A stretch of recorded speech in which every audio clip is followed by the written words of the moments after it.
Let's begin today's Vanguard news with Bushiroad trying to compete with Bandai's tournament prize support by giving Japanese players incentive to play in the upcoming WGP Deluxe qualifiers. For the trio or team division, the top 8 teams will get a special Sibyl Now energy generator, the top 4 will get an alternate art Elementaria Sanctitude, and the winning team gets an invite to the finals. As for the single player division, only those that make day 2 will get a hot stamped Dragon Empire Sentinel, with top 64 players getting another copy of said Sentinel as well as some Akina sleeves. Only the top 32 players will get a Hickory energy generator, while the top 8 players getting an invite to the finals, while the champion of the qualifiers will get a special Akina Elementaria Sanctitude. English players will probably get something similar, considering that Bushiroad Summerfest still hasn't finalized their prize support. But with such lucrative prizes on the line, I fear that Vanguard may soon get an upsurge of bad actors into the community, whose only purpose is to profit off said prizes by using underhanded tactics and even player collusion.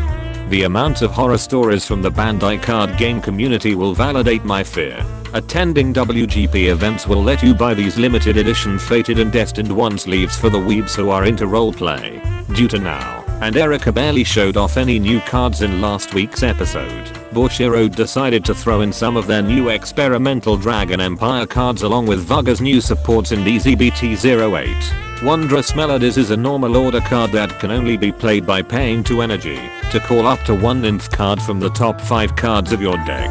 Nymphs are now officially an archetype despite existing since the original series. There have only been 2 Nymph cards in the D series before this set, those being Vermilion support Demonic Dragon Nymph Kazin and Demonic Dragon Nymph Kada with her controversial artwork. Demonic Dragon Nymph Jamie, while on rear guard, lets you pay 3 energy when the attack she boosted hits a Vanguard to retire an opponent's rear guard. How the hell can Bushiroad make Nymphs popular if they start the archetype off with her on-hit ability? The only thing this card will be known for is how Bushiroad somehow let the art illustrator cook by making her staff be held between her boobs. Lightning Legend Hermit Ryodo, when placed on rear guard, lets you pay 1 counter blast to add up to 1 Wondrous Melodies from your deck. And while on rear guard, he gets 5k power when he attacks a grade 3 or higher Vanguard and he's boosted by a Nymph card. Bushiroad could have just made this card call the Nymphs himself. Instead we got a card that searches for the card that searches for the Nymphs. If there was a perfect example of a card with extra steps, it would be this. Illusory Tunes Nymph Rikai, while on rear guard, gets 5k power if you played Wondrous Melodies this turn. And once per turn while on rear guard, you can pay 1 counter blast and retiring a Lightning Legend Hermit Ryodo in your front row rear guard at the end of the battle your grade 3 or higher Vanguard attacked, and you did not stand any of your units this turn yet to stand herself. Bushiroad giving every Dragon Empire deck a generic restanding rear guard due to its splashable engine was not something I have on my bingo card. I guess it's something Eugene mains can work with while waiting for an actual support.